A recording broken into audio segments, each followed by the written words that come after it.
Ved udskiftning af termoglas i en oplukkelig ramme starter man med at tage en nøgle, som kan gå ind imellem aluen og trædelen. Der sidder nogle plastikklips, som skal drejes en kvart omgang, for at man kan tage aluskallen af. Man starter igen oppe i et hjørne, drejer klodserne en kvart omgang. Når alle klips er vendt hele vejen rundt med vores nøgle, tages alukappen af. Glaslister eller glasklodser fjernes hele vejen rundt. Fugemassen, som sidder i hjørnerne, skæres fri. Og her på midten. Og så er ruden klar til at tage ud. Igen fordel med en sugekop, så er den nem at tage ud.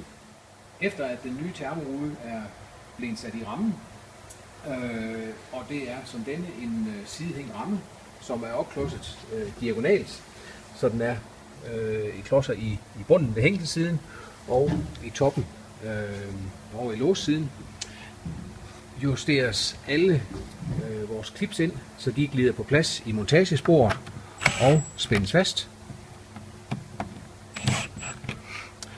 Så er rammen eller aluskallen klar til at blive monteret.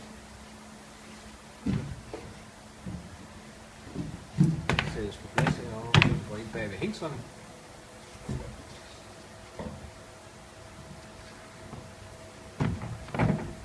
Og slås på plads.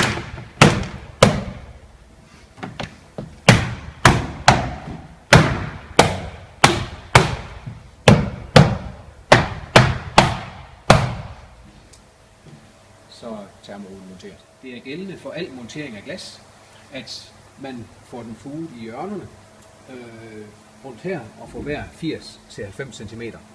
Det er så lige meget, om det er en oplukkelig ramme som denne, eller det er en fast karm. Det gør dels for, at den forbliver tæt i hjørnerne, samtidig med, at det er en indbrudssikret foranstaltning.